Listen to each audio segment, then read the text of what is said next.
Hi everyone, welcome back to the audit and attestation class. In this class, we'll be understanding further procedure to response the identified risk, which is developing overall response to the identified risk. So let's dive into for more detail further procedure in response to identify risk. So far, what we have studied is assessing the risk and identifying the risk.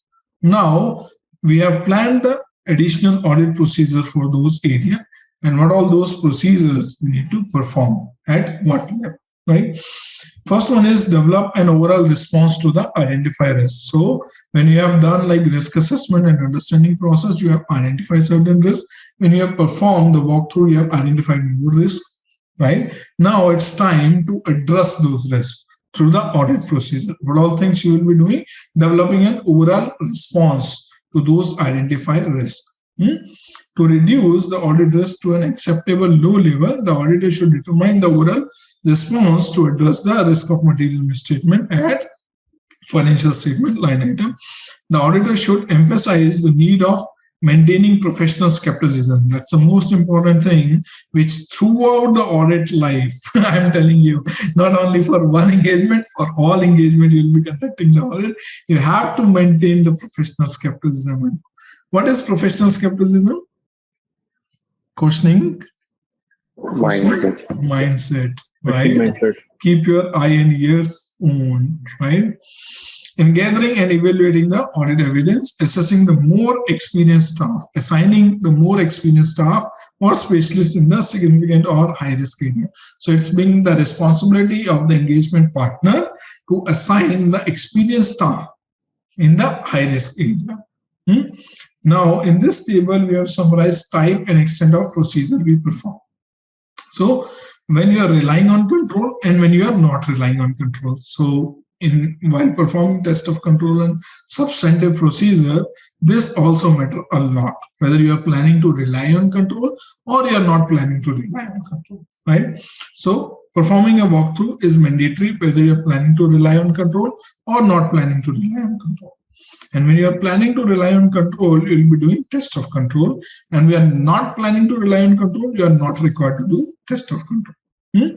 Substantive analytical procedure would be less because you have performed the test of control. But when you are not performing test of control, you need to perform more extensive substantive analytical procedure.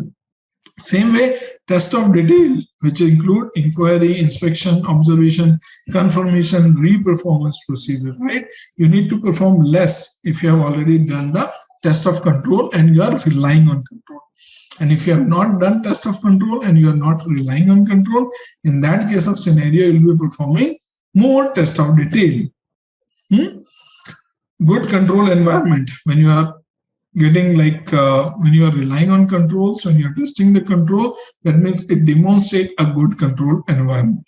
Whereas when you have choose not to rely on control because controls are not operating effectively, that shows less control environment. Timing of substantive audit procedure. When you are planning to test control, in that case of scenario, generally we perform interim audit in details.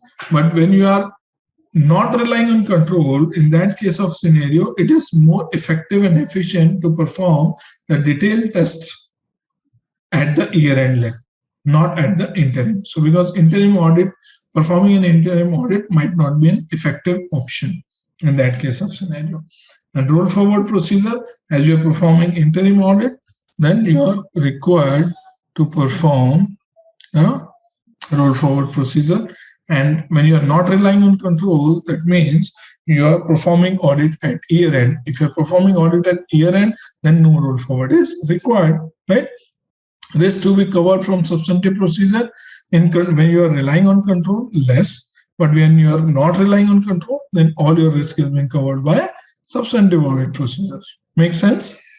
So this table is being very, very helpful for you, especially for your last minute revision and for your examination purpose or when you are doing the practice. If you quickly revise this, I'm sure you'll be answering most of the questions. Any doubt here? Anything need more clarification? So the last point of the table was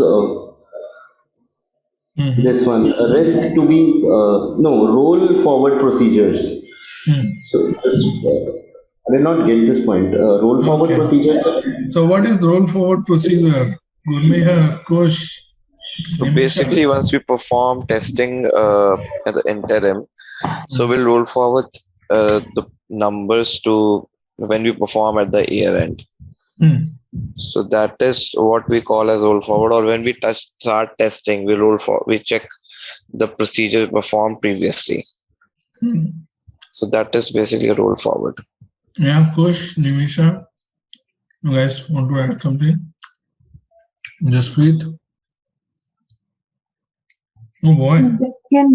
This can be thought of with an example. Just for example, at the time of inventory stock count date is generally decided by the client or the management. Let's say the year end is December, but the client is doing the stock count at, let's say, beginning of December, 1st December पे वो लोग stock count कर रहे हैं. So we do the roll forward procedures. So हम लोग stock count 1st December पे कर लेते हैं, but then we get the schedule or the details of purchases and sales from 1st to 31st, and then incorporate that in 1st December पे जो हमने वो करा होता है inventory stock count, and then we arrive at the closing inventory and then match that with the client's records. So that is an example of rule. Yeah, very good example. Yeah, Jasprit, Sanchit, you guys have any idea of roll forward procedure?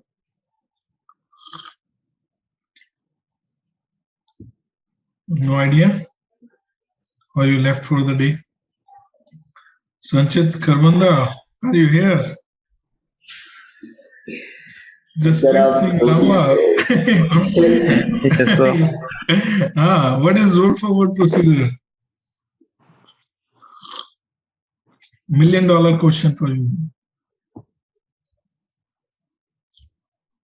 No idea? Or not in a mood to respond?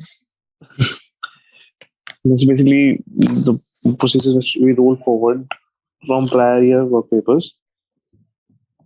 Oh boy. We are at interim audit and year-end audit. So basically, so if we talk from internal control standpoint, we do interim testing. So for example, we are testing from for year ending 31st December 2022. So we're performing the interim testing until July, whatever the case may be. And then for the remaining months, maybe the period from August till October end, we'll perform the roll forward procedures, and then at the year end, we'll performing the year end procedures. So the procedures which are in between interim and the year end will be considered as a roll forward procedures. We'll be testing only the transactions which are related to that specific period only. We'll not be testing the period starting January until July end. Yeah. Makes sense. Yeah, so basically what I understand is ki, maybe whatever procedure. Wait, Ayush. Okay. There are a lot of people who will give you more understanding. Okay. Yeah, Mr. 𝐂𝐡𝐚𝐩𝐭𝐞𝐫 Tiwari, Nation wants to know what is roll forward procedure from interim to year end. So for that, we'll have to understand. So firstly, we do interim testing, which is wherein, let's say, we cover 9 months of the year. So if we are following calendar year, then we are testing 9 months at entry period. And then from 9 months to 12 months, the difference is 3 months, right? So for the 3 months, we will be doing roll forward procedures, wherein we are testing that 3-month period, and rather because what happens is in an audit, it's not possible to test everything at year. So we try to break it up. And once we are comfortable with the first 9 months, the only thing that we will have to do at year end, which is January or February, is to test that 3-month period. And that reduces the burden on us, as well as it makes it easier for the client as well. So that's where we just take 3 months period data and we try to test it in the similar fashion as we would have done. The number of samples are less compared to, let's say interim. So we divide that sample size and we test those 3 month data in the year period. Yep, very good. Yes, Ayush. Now, what understanding you have built from all this discussion? So what I understand is like we conduct some procedures during, for some part of the audit, like for 9 months or 10 months we have conducted the audit and we have relied on certain controls, and then we only test when interim audit is done, and when we reach the annual audit we only conduct audit for particular set of transactions which we thought procedures are to be applied on only those set of transactions which we feel we can there is a risk of fraud or material misstatement. That is what I have understood. So yeah, partially right, partially wrong, Ayush. Let's say you have financial year, let's say January to December, right? Okay. And you are planning to rely on control. So in that case of scenario, you have considered, let's say, September as a cutoff period, and for January to September you have done test of control as well as test of detail for those 9-month period. But you need to give a report on the complete financial year, Jan to December, right? For example, 28th February is a signing date for the Jan to December financial statement. You have conducted the audit, you have conducted the test of control and test of detail for Jan to September. But October, November and December, these 3 months you have not audited, because like you will be auditing after the accounts will be closed, right? For September, account will be closed, let's say on 10th of October, and you have started audit of Jan to September period, let's say from 15th of October. It will go up to like, let's say 15th of November or 30th of November, like 1.5 months you have invested to do the interim audit, right?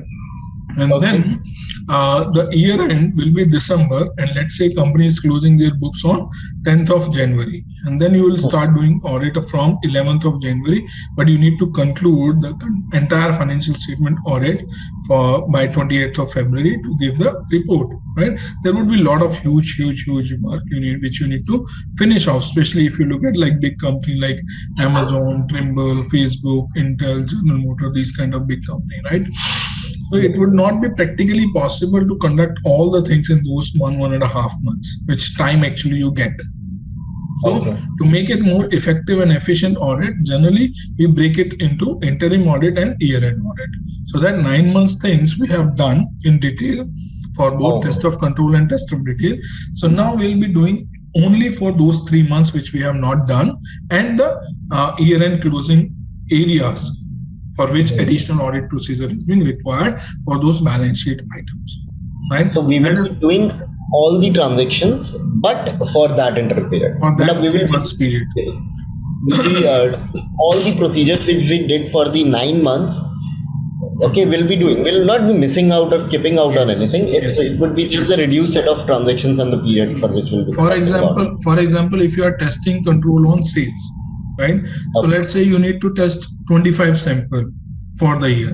So 20 sample you will be testing from January to September period, and then October, November, December you will be testing 5 samples. That's called roll forward procedure from interim to year-end procedure. Year-end. And that is only in the case when you are planning to rely on control. When you are not planning to rely on control, that means you will not be doing interim audit. That is my question. So if we are not relying on controls, that is for sure that our sample sizes, our substantive testing would be higher, on a higher side, right? So if that is on a higher side, as we stated example for Intel or Amazon or big companies, right? Where so basically we will be testing more substantively. So towards the end, if we test entire thing, that will be a big burden. Why don't we, like, I have a question. My understanding is that if a big company, we're not relying on controls, substantive testing is higher on a higher side, then logical flow would be we'll divide the testing throughout the year. We'll perform some interim work and then we'll perform at the year end to ease our burden. So that is my question. Yeah, 1 second. Let me respond to you, Gurma. Here, for all the listed companies, it's mandatory to have their strong internal control environment. Otherwise, they will not continue to be listed on SEC. Right? And for all this listed company, we practically we do not face any such challenge, except like 1 or 2 control may be failure. That may be an exception, right? But in general, overall control environment, they have to maintain. Otherwise, they will not continue to be listed. Right. Now coming to the non-issuer side. For non-issuer, it's not 60 days requirement. after the year end. For non-issuer, audit is not mandatory, and even though they do the audit, it is for the lenders or their internal requirements or for their bankers. And then we have like extended timelines. Okay. So ideally, if we are not relying on substantive testing as a higher side, we'll test towards the year end only. We'll not test interim audit. Yes, it does not make that is a thumb rule. No, it is ineffective based on like experience. No, so if we are not relying on controls, we'll not test interim. That is a thumb rule, or it's just it's a professional judgment. Okay. It's a professional judgment of an auditor not to do interim audit, or if he or she wants to do interim audit, no one can stop him in doing it. But it is generally ineffective or inefficient. And then, sir, doing substantive testing for a smaller client towards the end of the year will give us more comfort as an auditor as well, compared to just looking at numbers at interim. Because end of the day, we are looking for the whole year, right? Yeah, because things will change. Because exactly. What you have tested, like for small companies and private companies or non-issuer, what you have tested in interim at year end, like complete numbers will get changed. So then, like, अपना सिर पकड़ के बैठ जाओगे. What so it will not make much sense. Yeah, and then I think the second piece, again, I might be wrong, but just want to confirm. So even for like smaller clients and this substantive procedure clients, right, the fees is comparatively less. And we accordingly have to be very wise in how we are kind of managing the audit, because if we try to do interim as well as year end, the fees might go up. Yes, and they would not be willing to give that because it's not a mandatory requirement for them to do an audit. Yes, absolutely true. Absolutely true.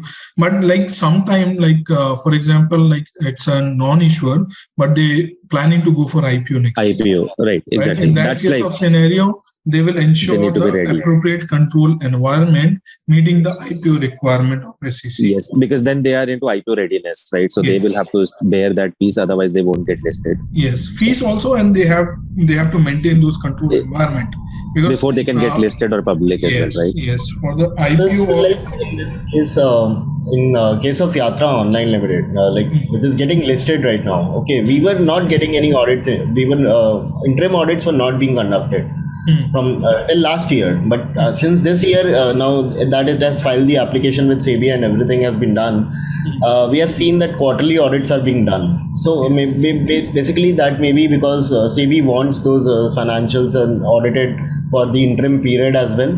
In that case, we are getting them audited. Right? Yes, absolutely true. So these are requirements from like SEBI, SECs. Otherwise, they cannot be listed. Right.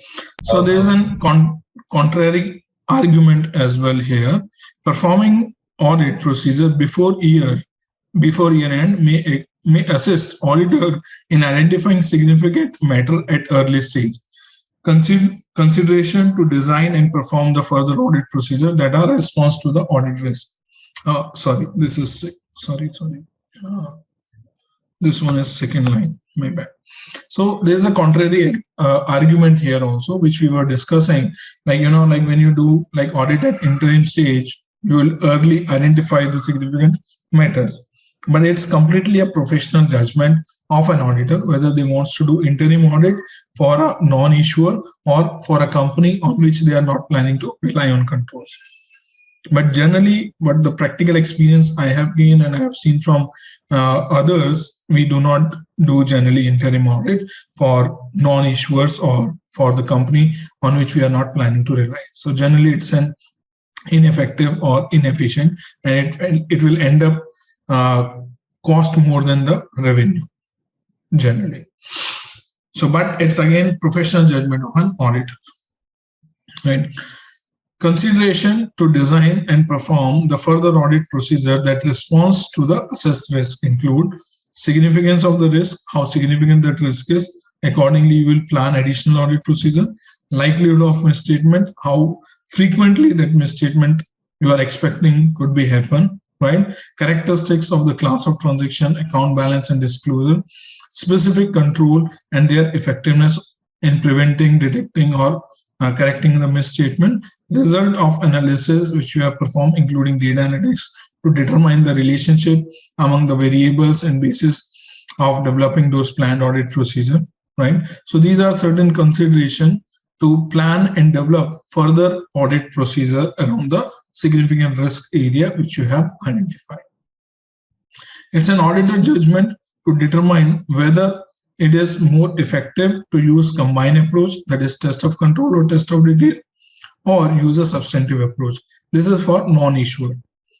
For the issuer, it's mandatory to go with the combined approach, but for non-issuer, it's professional judgment of an auditor.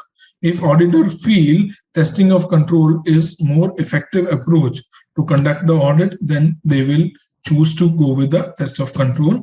If they choose, if they found it's more effective and efficient just to go substantive approach, then they can go directly to the substantive approach when they do audit of financial statement, not the integrated audit. However, regardless of the audit approach, auditors should design and perform substantive procedure to gain comfort over the material class of transaction, account balance, and disclosure. So whether you are going with the reliance approach on control or not reliance approach on control, you need to perform some level of test of detail on the account balance, transaction, and disclosure which are material to the financial statement. Which are not material to the financial statement, you can skip those. But the account balance and transaction which are material to the financial statement, you mandatorily have to perform some level of test of detail. Make sense? Or Yes, shall I give some example over here? So for example, let's say prepaid expenses. Prepaid expenses, you have, let's say, $500,000 balance. And your materiality level is, let's say, $650,000, right? In that case of scenario, your prepaid expense balance is not material to the financial statement line item. If you have done like test of control, walkthroughs, and analytical procedure, you are sufficient. You are not required to test the further to the prepaid balances. But let's say inventory balance is $1 million. And your testing threshold or your materiality level is $650,000. In that case of scenario, despite of performing walkthrough, test of control, and analytical procedure, you need to perform some level of transaction testing. That is what it means. Right? If the account balance is material, it is mandatory to perform some level of test of detail. Instead of 100 sample, you can test 20 sample, 25 sample. That is okay, based on like the professional judgment, whichever the number of, you can say, testing sample you feel is sufficient, that is okay, but you cannot ignore it completely. That you have done test of control and analytical procedure, you are not doing any test of detail. You cannot ignore it for the material balances. You can ignore it for the non-material balances, but for material balances, you mandatory need to do some testing of details. Make sense? Kamal, एक बार ये repeat करना please. Let me present my screen.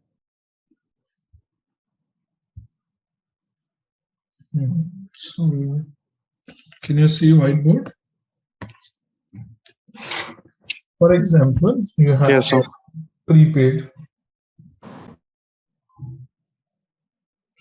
expense. Let's say you have $500,000, and you have inventory balance of, let's say, $1 million, and your materiality is, let's say, $650,000, right? In that case of scenario, if you have performed walkthrough plus test of control plus analytical procedure, then you are not required to do test of detail. That means additional sample testing is not required. You are not required to do in this case of scenario, because this is less than this, right? But in this case, which is more than this, in this case, despite of that, you have performed walkthrough, you have performed test of control, you have performed analytical procedure, you are mandatory need to perform some level of test of detail. You cannot skip this. This is what it means. Make sense? Yes, sir. Yes, sir. All good? Nimisha? Okay, Fine? fine. Okay. So let me present the score. That's what it means. Look at the note over here. Effective control generally reduce but not eliminate the risk of material misstatement. Higher the risk, more reliable and relevant audit evidence is needed.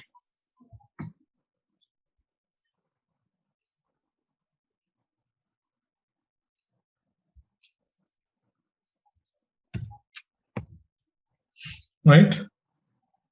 So everyone agree to this statement? Effective control generally reduce the risk, but they cannot eliminate the risk. That's the most important thing, and you will see a couple of questions around this also. Next is coming to the rule forward procedure, which we have discussed earlier also. When auditor perform test of control and test of detail before the period end, before the year end, right? That is interim testing. Interim date. Sir class के बाद ना ये वाले note share कर देना group पे. Sure. I was about. Sure. Yeah, I know typo errors. Cool. No worries. I'll give you all. The auditor should consider the additional evidence that is necessary for the remaining period. Like we discussed, interim audit we did for 930, and one more thing for the Indian students, like we use date and month format, but in US they use month and date format. So in all your questions, especially in accounts and in audit and BEC section, you will see like date format is month and date, not the date and month. So please do not get confused. Like for example, 10-1. So this means October 1st, not the 10th January. Done. So this is what we have discussed already. When performing the roll forward procedure, auditor should consider the following: effectiveness of the internal control, availability of the relevant information, nature of the risk, and the period or date in which the evidence has been obtained and relates. Right? Extent of audit procedure is determined by the judgment of the auditor after the materiality assessed and the risk of material misstatement and the degree of assurance an auditor is planning to obtain. So this is what we have discussed. Document overall risk response for the significant risk. So wherever you have identified significant risk, maybe risk of material misstatement or fraud risk, right? What all things you need to mandatorily document? First is your understanding, that is your process narrative, standard operating procedure, your inquiry with the management, right? Identified controls and identified risk. Then your risk assessment, then walkthrough you have performed, test of control you have performed, analytical procedure you have performed, substantive testing you have performed, combined approach, and conclusion reach. These all is the laundry list you need to ensure the documentation for the area where you have identified as a significant risk area. Make sense? Yeah. Now, responding to the risk of material misstatement due to fraud. Auditor respond to the risk of material misstatement due to fraud in the following three ways. First is a response that has an overall effect on how audit is being conducted. That is assignment of the personnel and supervision. That means appropriate staffing, maker and checker, right? Competent and capable person will be reviewing and who has experience of dealing with those complex area, management selection of the accounting policy, and plan to perform unpredictable audit procedure. Do you know what is unpredictable audit procedure? Sir, a quick question on point A. Should it be assignment of personnel like PERSONNEL? No. Or is it personal? Like assign personnel, like individual, yeah. Right? Yes. So it should be double N-E-L. Double N-E-L, right? Yeah. Okay. Now it makes sense. Yeah. Sorry. Sorry. Thank you. Yeah, and thanks for correction. Yeah. No problem. Point, and then you were asking something. Sorry, I cut you. Yeah. So do you know what is unpredictable audit procedure? Yes, sir. I think so. Yeah. What is that? I mean, adding some unpredictability in our approach. So let's say every time we take, June as a sample, changing it to, let's say, May, or you are, let's say, selecting uh, all the vendors which are like, let's say, above a certain dollar threshold, 75,000, but just picking up someone randomly, or every time you're picking a certain location or region, but randomly picking another region or location. So just adding an element of surprise to our procedures would kind of not help the client assess and assign, like the client would not be able to predict us. So that's why it helps us in our audit procedures. Yeah. So can we take it as breaching out of SOPs? What do you mean breaching out of SOP? Like we are not following the standard procedures, but in between we have taken some other step and. No, standard operating procedures are generally of the companies. Whatever we conduct in audit is all professional judgment of auditor. Basically, the sample changes. What we had been sampling on, the pattern of sampling changes basically. Yes. Yes, that is what. Yeah. An unexpected. Yes. So like selecting more low value item, like how could say, selecting from those areas, regions or segment which generally like client do not expect that you'll be selecting the samples out of those, right? So those all are considered as unpredictable area. More robust audit procedure on adjusting journal entries where you feel like management overriding of controls are there, right? So those comes under the unpredictability audit procedure. So you need to add unpredictable audit procedure in those risk area. Nature, timing, and extent of the audit procedure to be performed to address specifically those identified risks, and performance of certain procedure to address the risk of the material misstatement due to fraud involving management overriding of control. So these all things as an auditor we need to keep in mind when we are dealing with the fraud risk area. In modifying the nature, time, and extent of audit procedure, auditors should consider the following. So when you are modifying the audit procedure, like for example, when you are conducting the audit and you found any misstatement, any risk of fraud, or anything which is like unusual. So in that case of scenario, you probably required to do the update in risk assessment, right? Update the additional audit procedure requirement, right? In those additional audit procedure requirement, you'll be adding these things. First is perform surprise test, like cash count. Rather than on any fixed date, you can go and surprise cash count, right? It's been like most of the time you will see when you go for a surprise cash count, you will see like difference in the cash balance in book and difference in actual cash exists in the hand of cashier, right? And sometimes like surprise count for the inventory randomly, right? Or maybe surprisingly supervising the overall conduct of any management. So those kind of unpredictable procedure you can add. Second is request inventory count at year end or near to the year end, so that roll forward procedure would be less and you'll be more accurate toward the inventory balances. Because like, for example, if you have done inventory count at 1st October, let's say, but your year end is December. So in 3 months, all the purchases and sales transaction, which is impacting the inventory, there might be the possibility like management may manipulate. But if you do the year end inventory count at year end date, then at that point of time, you will be observing the inventory count and you will be seeing like management is doing right or not. So that would be more accurate information. Even for inventory count. Inventory balance, sorry? Sir, for the inventory count, any which ways we will have to do it at the year end, right? Because it's a valuation piece. So we will have to make sure that as of 12/31, the inventory balance is right and you are, making sure that the inventory actually is there and it's valued accurately. Yeah, so for the bigger company, generally they do like before the year end, like earlier, like Nimisha has also shared an example, like on 1st of December. Then you do like roll forward for a month. Some company do in October, then you do roll forward for 2 months. But where you are not comfortable and confident on the control, then you will push the management to do the inventory count at year end or near to year end, maybe on 30th December or 28th December. So that like roll forward is of 1 or 2 days only. Okay. Right. Next is perform inquiry with major customer, supplier, including written confirmation.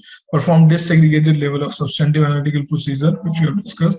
Interviewing the client personnel, and if other independent auditor is involved, discuss with them the extent of work needed or addressing the respective risks, like component auditor, joint auditor. Last paragraph is auditor should use professional judgment and consider the following factor to determine the nature, timing, and extent to test the journal entry and adjustment journal entry. First is auditor assessment of risk, effectiveness of control, reporting process, entity financial reporting process, characteristics of fraudulent entry or adjustment possible, nature and complexity of the accounts and journal entry, and other adjustment processed outside the normal course of the business. So these all things you need to keep in mind when you're planning to test the journal entries, or when you're planning to work around the risk of management overriding of control. Right? Note, auditor may conclude to withdraw from engagement if it is not practicable to design and perform audit procedure to address the risk of material misstatement. So that's completely your choice. If management is not allowing you to perform those procedure, then you can choose to withdraw if it is having a significant impact or persuasive impact on the overall financial statement, right? Or you can give like qualification if it is impacting to one or two financial statement line item. Make sense? Okay, guys, ready for some questions? And then we can conclude for the day. Or you want to conclude before? We can do practice in next class. Yeah, let's do practice in next class. Okay, I know it's long class, but thanks for adjusting with me for this long class, and we are done with this topic. Request you all to please revise your notes and do some practice in this week, especially for third chapter. So we are more than 50% done for the third chapter. So hopefully next week weekend we'll be done with the third chapter. So 2 more classes and then we are done with this chapter.